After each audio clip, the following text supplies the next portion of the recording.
J'ai le bonheur de vous saluer, chacun d'entre vous, ceux que j'ai salués déjà pendant les quelques instants avant le culte, mais je salue aussi tous ceux que je n'ai pas pu approcher. Je salue aussi, je suppose que mon frère a ouvert la caméra, tous ceux qui sont au loin, qui écoutent les sermons au travers des réseaux sociaux. Et je sais qu'il y en a qui sont attentifs, qui sont à l'écoute en France, à Paris, aux États-Unis et bien loin aussi ailleurs. Alors je voudrais ce matin parler d'une manière un peu générale des miracles. Donc ce matin c'est plutôt sur une optique d'étude plutôt que d'accentuer l'amour ou autre chose, parce que Dieu a toujours fait des miracles. Il y en a beaucoup dans l'Ancien Testament, il y en a qui ont été faits par Élisée, et pas des petits miracles. Alors la Bible nous dit que l'Esprit de Dieu était sur eux. Mais aussi il était prophétisé que l'Esprit serait donné dans une plus large mesure. Et les apôtres devaient attendre ce jour où l'Esprit allait largement s'exprimer. Alors ce jour-là, beaucoup de choses allaient changer. La loi de l'Ancien Testament allait être remplacée par une autre loi on pourrait dire la loi de la grâce. Dans le Nouveau Testament, cette loi qui a été parfaite dans sa présentation par notre Seigneur Jésus-Christ, cette nouvelle alliance aussi, inaugurée par du sang, mais une alliance qu'on pourrait dire l'alliance de la grâce, parce que dans l'Ancien Testament, c'était une loi qu'on appelle la loi du taillot, œil pour œil, dent pour dent. Il y avait dans l'Ancien Testament des actions de grâce, mais des sacrifices. Et il y en avait plusieurs, comme il y avait plusieurs fêtes qui devaient être observées. Et lorsque l'on avait péché, on devait présenter un sacrifice. Alors, un sacrifice, ce n'était pas gratuit, parce qu'il n'y a aucun animal qui était donné. Ce n'est pas le temple qui payait l'animal lorsque vous aviez péché, mais vous deviez payer un animal qui allait être offert par le sacrificateur au temple. Mais voici dans la nouvelle alliance une route nouvelle, une route qui n'était plus exclusivement réservée à ceux qui étaient le peuple d'Israël dans l'Ancien Testament.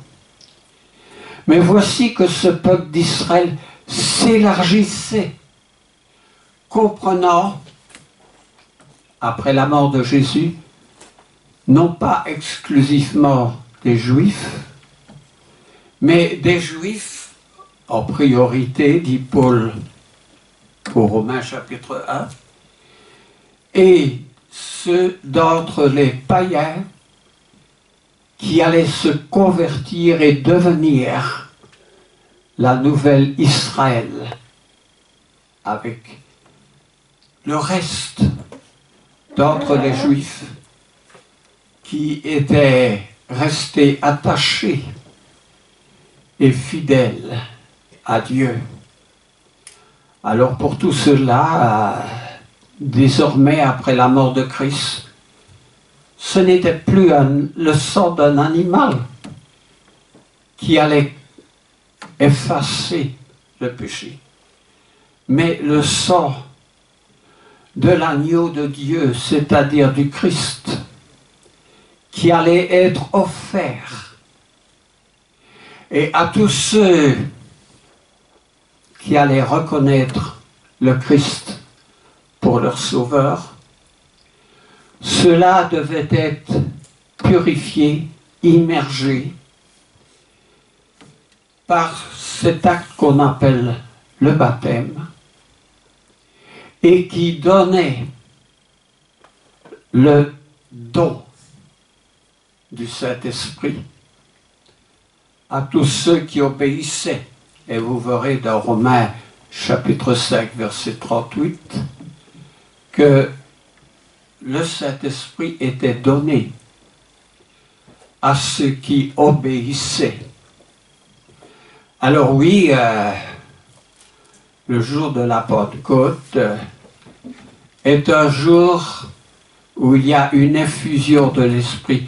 Il y a baptême du Saint-Esprit.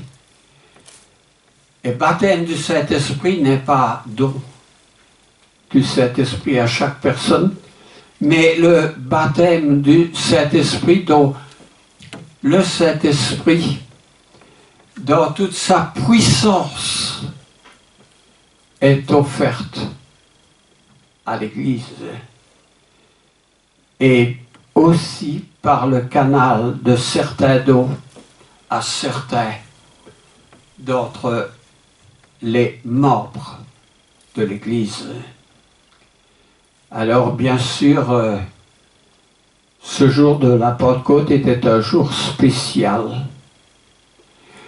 Déjà parce que c'était le jour de la Pentecôte, une fête juive qui était respectée et qui amenait un grand nombre des adorateurs de Dieu juifs à Jérusalem pour cette fête. Et lorsque nous allons en Actes 1 et 2, nous voyons la pleine signification, la promesse de Dieu qui était faite à Joël dans l'Ancien Testament, que Dieu allait déverser son esprit. Et ce jour de la Pentecôte, il y avait des Juifs venus du monde entier pour l'époque. Ils sont cités. Il n'y a pas moins de 13 nations différentes. 13 nations qui, depuis le temps que ces gens étaient dans les pays où ils vivaient, en Mésopotamie, en Grèce, à Rome, dans l'Asie, partout. Les enfants des enfants, les petits-enfants, évidemment, l'hébreu, la langue d'origine des grands-parents, tout le monde ne le parlait pas. Donc il fallait que chacun comprenne ce que Dieu avait à leur dire dans leur propre langue. Et les apôtres se sont mis à prêcher.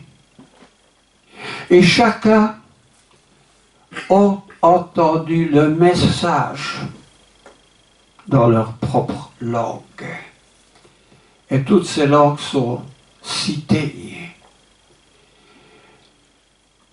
C'est la manifestation du message de Dieu, du don, de ce que le Saint-Esprit, de comment il était répandu. Cela n'empêchait pas que chacun qui étaient appelés à entendre le message, étaient appelés à se repentir, à comprendre l'erreur d'avoir mis Christ, le Fils de Dieu, à la croix, l'horreur de leur péché. Et puisque la nouvelle alliance commençait, il n'était plus question pour leur péché d'offrir un animal, puisque la rançon avait déjà été offerte par Christ à la croix. Christ avait payé, il s'était offert. C'était dans l'amour de Dieu l'accessibilité au salut. Mais quand même, il y avait à reconnaître ce que Dieu avait fait pour eux, de reconnaître la grandeur de ce sacrifice. Et pour cela, ils devaient mourir avec Christ. Mais vous me dites, Christ était déjà mort, il était ressuscité, oui. Il fallait mourir à une vie antérieure pour devenir une nouvelle créature. Et il devenait cette nouvelle créature en étant immergé avec le Christ pour ressusciter en sortant de l'eau à une vie nouvelle, avec un nom nouveau qui est celui de chrétien. Et tous ceux qui devenaient chrétiens devaient être baptisés au nom de Jésus-Christ pour le pardon de leurs péchés. Mais alors il y avait aussi dans ce cadre du don de l'Esprit des dons particuliers qui étaient donnés. L'Ancien Testament prenait fin. On ne pouvait pas suivre les indications de l'Ancien Testament. Il fallait suivre les indications de la Nouvelle Alliance. Il est très facile pour nous de suivre ces indications, parce que dans notre Bible, elle est presque divisée en deux. La première partie qui concerne l'Ancien Testament et qui nous instruit sur les modalités qui étaient celles du peuple juif, mais encore qui renferme les modalités qui concernent ceux qui sont en Christ, c'est-à-dire les chrétiens, avec cette nouvelle loi qui est donnée. Alors il est très facile pour nous, acte 2, 38, nous allons montrer le baptême, nous allons aller en Éphésiens, nous allons aller un peu plus loin encore. Nous avons, mais les premiers chrétiens ne l'avaient pas. Parce qu'à la fin de l'Ancien Testament, il n'y avait encore rien dans les écrits, sinon quelque chose qui sortait de la bouche des témoins de Dieu et qui instruisait. Nous avons les évangiles et nous avons très facile de parler du Christ. Mais ces évangiles sont apparus, ils ont été écrits dans les années 60, 30 ans après le Christ, 30 ans après. Mais le temps nécessaire à rédiger ces épisodes de la vie de Jésus, et encore ils étaient conduit par le Saint-Esprit. Alors nous allons en Corinthiens par exemple. Cet épître aux Corinthiens que si souvent nous consultons les textes, mais cet épître aux Corinthiens était écrite lorsque l'apôtre Paul était à Rome en l'an 58.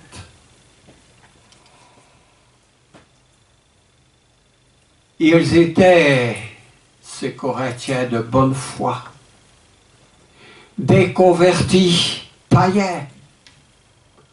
Ah non, pas élevés comme les Juifs dans un certain courant d'esprit et de moralité. Corinthe, c'était Marseille à l'époque. Un port, avec tout ce qu'un port maritime peut contenir.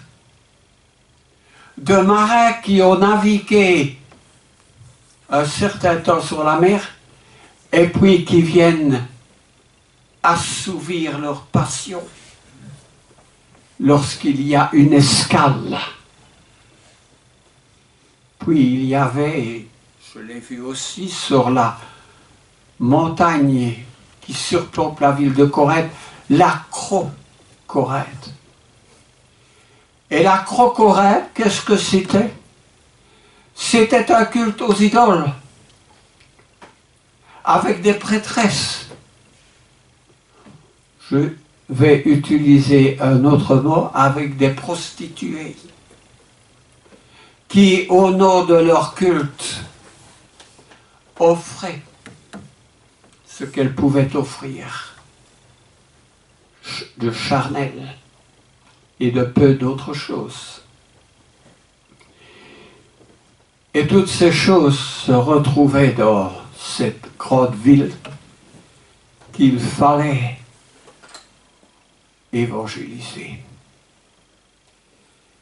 Et quand l'Église a pris naissance à Corinthe, elle a pris naissance, c'était une assemblée de notre Seigneur, mais avec le vécu, avec tout ce que les païens entrés dans l'Église apportaient. Et presque chaque page de l'Épître aux Corinthiens contient et aborde des choses qui étaient mal faites. Il y avait des divisions dans l'Église à Corinthe. Il y avait jusque ces viandes sacrifiées aux idoles qui étaient mangées. Il y avait un dérèglement dans le repas du Seigneur. Chacun prenait son propre repas. Jusqu'à l'ivresse. Certains étaient ivres. J'aime pas continuer cette description, cette ambiance, parce que ça avait le nom de repas du Seigneur, mais la réalité était un peu différente. Et puis, il y avait ce don du Saint-Esprit. Imaginez quelle possibilité celui qui pouvait avoir une partie de cette puissance.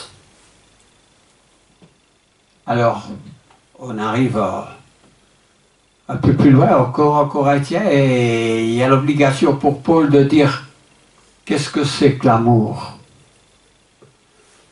L'amour, ce n'était pas offrir quelques fruits à une idole au moyen de cette prostituée qui vous satisfaisait.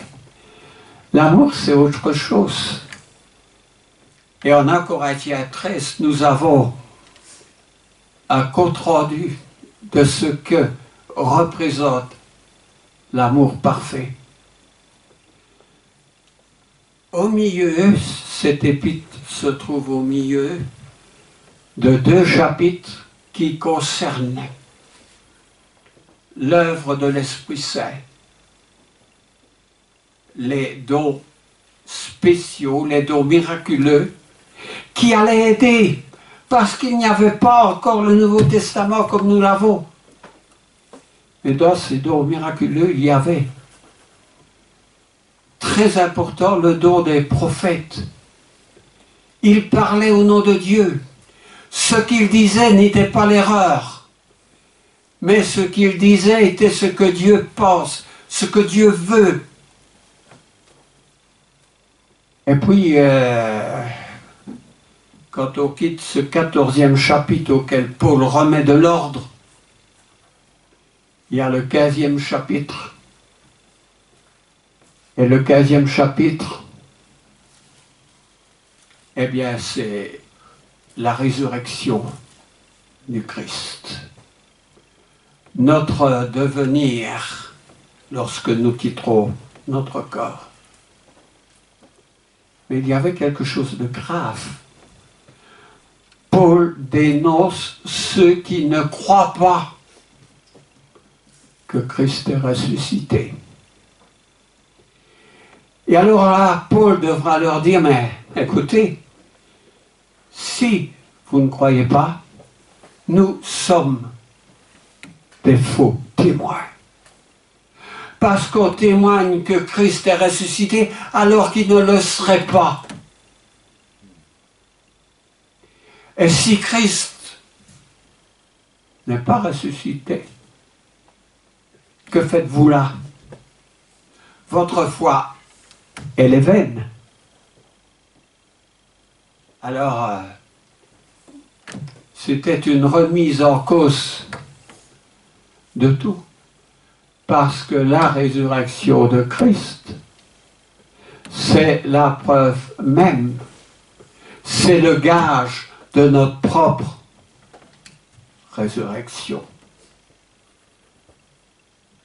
Alors jusqu'ici, est-ce que nous comprenons bien la gravité des faits?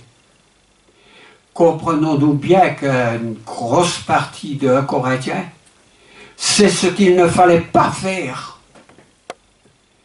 C'est ce que Paul leur explique. C'est ce que Paul dénonce dans leur manière d'agir. Oui, il y a des dons du Saint-Esprit qui étaient là pour aider.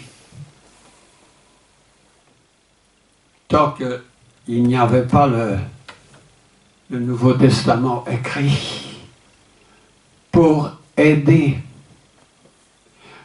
à convertir, pour aider à comprendre, pour aider à enseigner.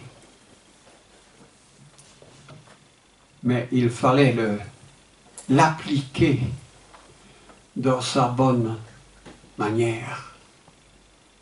Alors, quand Paul va arriver après avoir traité des questions graves, telles que les frères se traînaient devant les tribunaux, alors que Paul leur dit qu'ils n'ont rien à faire dans ce milieu païen pour traiter les choses de Christ, il va continuer et arriver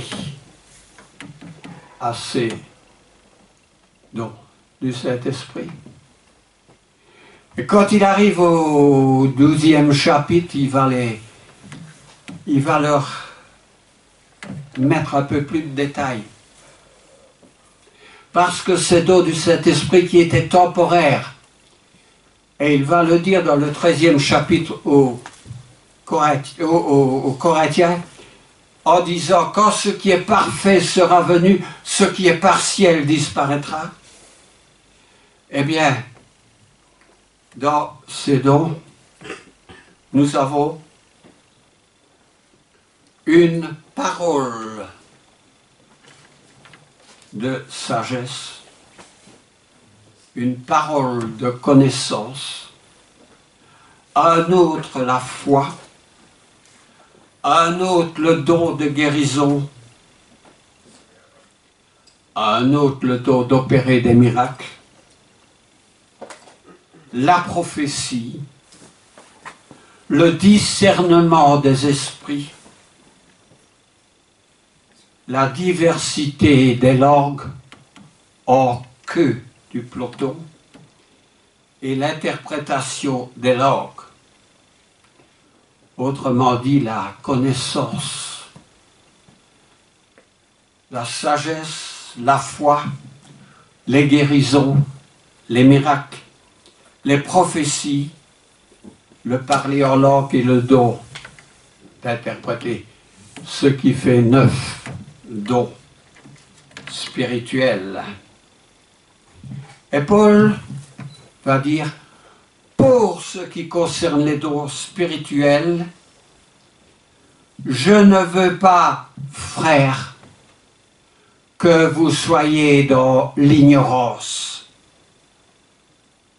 Ah oui, c'est... Je passe en priorité au 12e chapitre.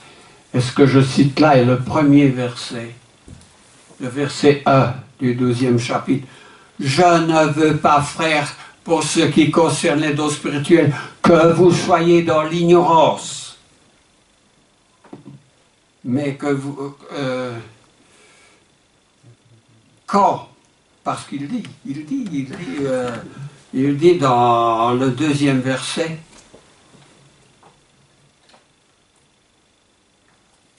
quand vous étiez païens,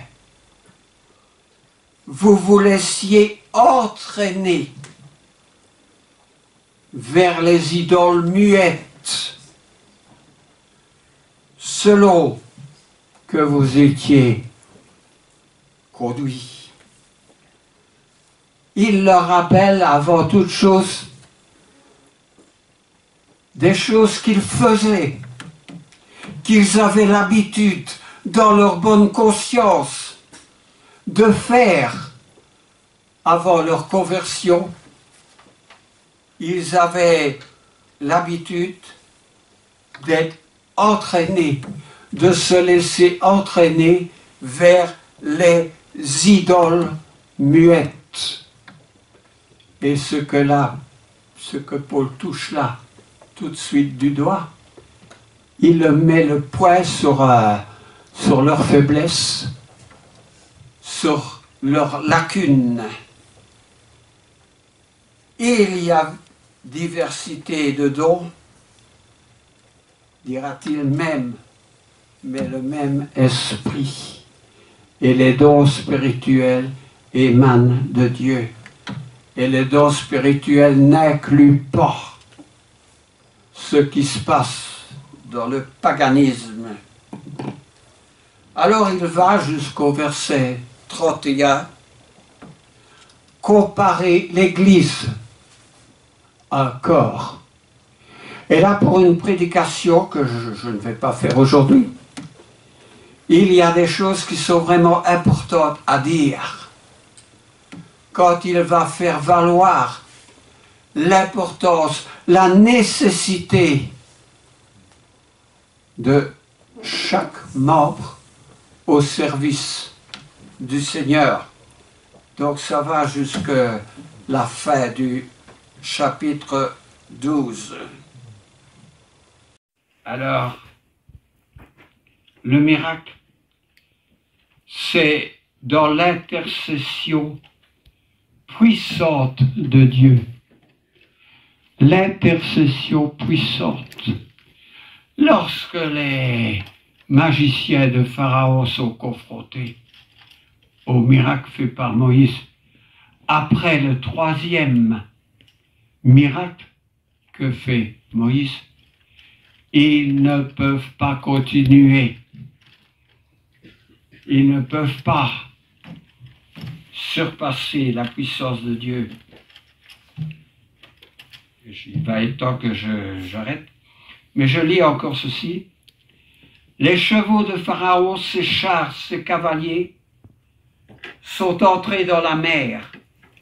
Je lis un passage qui se trouve dans l'Exode au chapitre 15 au verset 19.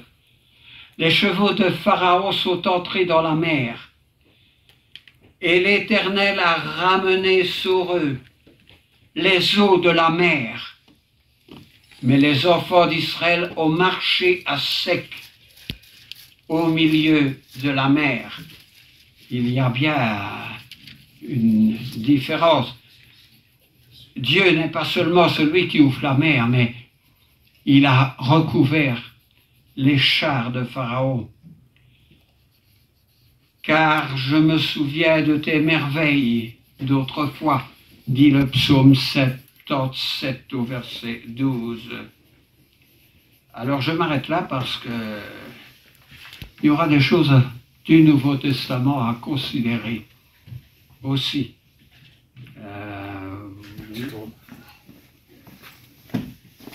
Alors les miracles, comprenons bien les miracles, c'est la puissance de Dieu qui intervient. Et la puissance de Dieu, elle est inégalable. Il a fait le monde et tout ce qu'il renferme. Et c'est pour cela que Dieu peut dire, la terre est à moi. Vous appartenez, nous appartenons à Dieu. Et nous sommes censés, comme un enfant qui appartient à une famille, à nous conformer à cette famille. Eh bien, j'ai écrit 10 pages, mais je n'en ai travaillé que sur 2 ce matin. Donc, il reste de la nourriture. Merci beaucoup. Et s'il y a des questions, n'hésitez pas à me les poser, plutôt que de ne pas vous présenter au culte parce que vous ne seriez pas d'accord. La parole de Dieu nous met tous d'accord, tous sur le même plan, parce qu'il n'y a pas, comme dit Paul aux Corinthiens, le oui et le non. Il n'y a que le oui. Alors, mettons-nous bien ensemble parce que ce sont des choses de Dieu utiles pour notre salut. Amen. Amen.